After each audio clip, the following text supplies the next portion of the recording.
नमस्कार एवरीवन, मैं डॉक्टर मेघा चतुर्वेदी आज आपका डिलेमा और बहुत सारे मिथ्स दूर करने आई हूँ, क्योंकि अक्सर पेशेंट को कन्फ्यूजन रहती है। क्योंकि पेशेंट के आसपास जो सराउंडिंग्स हैं वो बहुत सारी चीज़ें ऐसी बताती हैं जो सफ़ेद दाग से पीड़ित हैं कि वो कंफ्यूज हो जाते हैं कि हम कौन सी चीज़ को माने और कौन सी चीज़ को ना माने। और अगर आपको ये कन्फ्यूजन है तो ये वीडियो आप पूरी देखिए और ज़रूर सुनिए और ये चीज़ें अप्लाई करें, जिससे आपका विटिलिगो बढ़ने से भी रुके और आपको रिकवरी मिले। और लोगों की बात पे ज़्यादा ध्यान देने की ज़रूरत नहीं है, क्योंकि वो कोई बहुत अच्छे रिसर्चर्स नहीं हैं, डॉक्टर्स नहीं हैं, वो सिर्फ लोग हैं। तो लोग हैं तो कुछ ना कुछ वो अपना एडवाइस देते रहते हैं, और इंडिया में वैसे भी ट्रेंड है हर दूसरा बंदा डॉक्टर ही होता है। तो आप इनको इग्नोर करें ताकि आपका अननेसेसरी स्ट्रेस ना बने, टेंशन क्रिएट ना हो और आप अपनी बीमारी से अच्छे से लड़ पाए और उस पर विजयी पा पाए। सबसे बड़ा मिथ ये होता है कि हर टाइप का सफ़ेद दाग विटिलिगो ही है, बट ऐसा नहीं होता। कोई भी सफ़ेद दाग ज़रूरी नहीं है विटिलिगो ही हो। विटिलिगो एक ऑटोइम्यून बीमारी होती है जो बॉडी या इम्यून सिस्टम बॉडी के अगेंस्ट काम करता है और बॉडी को अटैक करना शुरू करता है। द रीज़न बीइंग, रिजल्ट में क्या मिलता है कि मेलेनिन प्रोडक्शन कम हो रहा है। तो दिस इज समथिंग विटिलिगो, और आपको वाइट पैचेस मिलते हैं। और कोई सफ़ेद दाग जैसे कीड़े होते हैं पेट में तो भी सफ़ेद दाग हो जाता है। आप बाहर जा रहे हो धूप में या कोई एलर्जी हो रही है तो भी आपकी स्किन पे वाइट कलर हो रहा है, उसको हम हाइपोपिगमेंटेशन बोलते हैं, वो बोलते हैं कि ये भी विटिलिगो है। या फिर कोई एलर्जी से कुछ वाइट चीज़ पड़ रही है स्किन पे, वो भी उनको लगता है कि वो विटिलिगो ही है। लेट सपोज आप जल गए, जलने के बाद सफ़ेद पैच रह गया, वो भी उन्हें लगता है कि विटिलिगो ही है। नहीं, ज़रूरी नहीं है कि हर सफ़ेद दाग विटिलिगो हो सकता है कि ये किसी अलग रीज़न से आपको पिगमेंटेशन जो है आपकी बॉडी में हाइपोपिगमेंटेशन हो रही है और आपको वाइट डिस्कलरेशन दिख रही है। तो पहले विटिलिगो पहचाने तभी उसका इलाज लें। अननेसेसरली कोई भी बीमारी को गलत डायग्नोसिस करके इलाज लेने की ज़रूरत नहीं है। दूसरा मिथ ये होता है कि सफ़ेद चीज़ें खाने से विटिलिगो हो गया है, जबकि ऐसा नहीं होता है। ज़रूरी नहीं है या ऐसा बिल्कुल नहीं है कि आप दूध दही पनीर खा रहे हैं तो आपको विटिलिगो हो गया है। नहीं, जो दूध में लैक्टोज प्रेजेंट है या जो कैजीन प्रेजेंट है हमें वो अवॉइड करना होता है। आप सोया मिल्क ले सकते हैं, वो भी सफ़ेद ही होता है। तो कोई भी सफ़ेद चीज़ खाने से विटिलिगो नहीं होता है।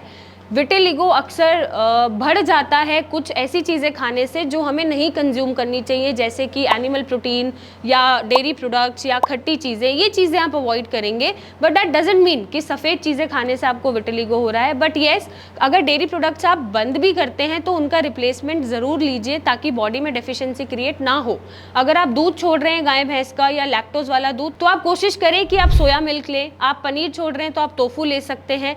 दही आपको छोड़ने की ज़रूरत है। और ऐसा कहीं नहीं लिखा कि सफ़ेद चीज़ खाने से ही विटिलिगो होता है, नहीं तो मुझे भी शायद विटिलिगो होता। विटिलिगो अंदर से बीमारी हो रही है तो उसको अंदर से ट्रीट करना ज़रूरी है। नेक्स्ट मिथ ये होता है कि विटिलिगो के पेशेंट को पूरा दिन धूप में ही बैठे रहना है। मैंने पेशेंट्स को देखा है जो क्रीम्स लगा के, ऑइंटमेंट्स लगा के पूरा दिन धूप में बैठे रहते हैं। ऐसा ज़रूरी नहीं होता कि आपको पूरा दिन ही धूप में बैठना और अननेसेसरली आपको यूवी रेडिएशन के एक्सपोजर में जाना है और कोई बीमारी करनी है, क्योंकि उसके भी साइड इफ़ेक्ट्स होते हैं। आप अर्ली मॉर्निंग की धूप ले सकते हैं, सनलाइट में आप बैठें, लेकिन अर्ली मॉर्निंग बैठें 6 o'clock 7 o'clock। उसके बाद आप कोशिश करें कि ना बैठें, ताकि आप यूवी रेस के हार्मफुल इफेक्ट से बचे रहें और कोई बीमारी उत्पन्न ना करें। नेक्स्ट मिथ ये होता है कि डार्क स्किन पीपल जो कलर कॉम्प्लेक्शन में डार्क दिख रहे हैं या काले दिख रहे हैं उनको विटिलिगो हो रहा है। नहीं, ऐसा कुछ नहीं होता। लोग गोरे भी दिखते हैं या फेयर कॉम्प्लेक्शन के होते हैं, उन्हें भी विटिलिगो हो जाता है, बट डार्क लोगों में ज़्यादा प्रोमिनेंटली दिखता है क्योंकि वो स्किन टेक्सचर ऐसा है।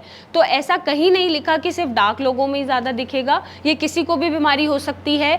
आपके आसपास जो लोग हैं, चाहे वो कलर कॉम्प्लेक्शन में कैसे भी हो, किसी को भी हो सकती है अगर जीन्स में आ रहा है और उसको ट्रिगर मिल रहा है तो। नेक्स्ट मिथ ये होता है कि विटिलिगो से और भी कोई डेंजरस बीमारियां हो सकती हैं। नहीं, सिर्फ विटिलिगो से और कोई बीमारी जैसे कैंसर है या स्किन कैंसर है या और कोई डेंजरस बीमारी नहीं होती है।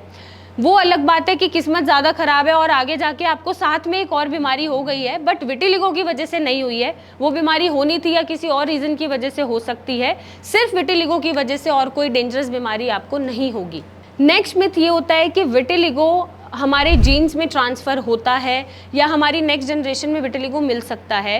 तो इसके लिए मैं आपको ये समझाना चाहूँगी कि जब जनरेशन्स में ऑटोइम्यून बीमारी चलती है तो नेक्स्ट जनरेशन को ज़रूरी नहीं है कि विटिलिगो हो सकता है उन्हें और कोई ऑटोइम्यून बीमारी हो जाए, और ये भी हो सकता है कि उन्हें कोई बीमारी ना हो।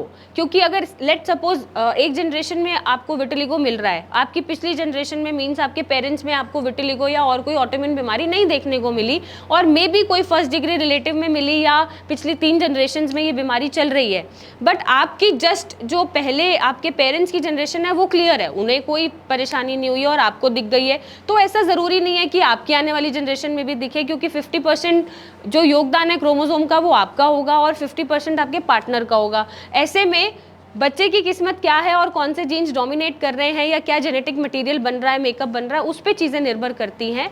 प्रोबेबिलिटी बढ़ जाती है विटिलिगो होने की, बट होगा ही होगा ऐसा ज़रूरी नहीं है। तो जो चीज़ नहीं हो रही है उसके लिए आपको परेशान होने की ज़रूरत नहीं है। नेक्स्ट मिथ ये होता है, and this is the last one, कि सिर्फ एप्लीकेबल्स लगाने से विटिलिगो ठीक हो जाएगा, या हम सर्जरी करा लेते हैं विटिलिगो ठीक हो जाएगा, ग्राफ्टिंग करा लेते हैं या फोटोथेरेपी ले लेते हैं। नहीं, सर्जरी कराने से, ग्राफ्टिंग कराने से या एप्लीकेबल ऑइंटमेंट्स लगाने से सिर्फ जो पैचेस प्रेजेंट हैं बॉडी पे आप उनको फेड आउट कर पाएंगे, उनका कलर बदल पाएंगे, लेकिन आप अपनी बीमारी को नई नई जगह पे आने से नहीं रोक पाएंगे, क्योंकि ये बीमारी अंदर से आ रही है। उसके लिए आपको सही ट्रीटमेंट की ज़रूरत होती है, जो ट्रीटमेंट अंदर से आपकी इम्यूनिटी को ये रियलाइज़ कराए कि ये आप ही की बॉडी है, इसको अटैक नहीं करना है, इसका ध्यान रखना है और इसके फेवर में काम करना है, तभी नई नई जगह पे भी सफ़ेद दाग आने से रुकेगा। तो ये कुछ कन्फ्यूजन्स हैं, मिथ्स हैं, फैक्ट्स हैं जो लोगों को कंफ्यूज करते हैं और उन्हें डीमोरलाइज करते हैं अपनी बीमारी से लड़ने के लिए। तो आई वुड से कि आप एक्सपर्टाइज बात ही सुने, आप एक्सपर्ट लोगों की बात सुने, आप जो पढ़ के आए हैं, रिसर्च करके आए हैं, जो पेशेंट देख रहे हैं उन्हीं की बात सुने, किसी की भी बात को इतना इंपॉर्टेंस ना दें और अपने अंदर एक हिम्मत रखें कि यस आपको बीमारी ठीक करनी है और आप कर पाओगे। लोगों की बात से आपको कोई फ़र्क नहीं पड़ता। और अगर सही ट्रीटमेंट आपको नहीं मिल पा रहा है तो आप नीचे दिए गए नंबर में मुझसे बात कर सकते हैं, मिलने आ सकते हैं और इसका सही इलाज पा सकते हैं। Thank you and take care.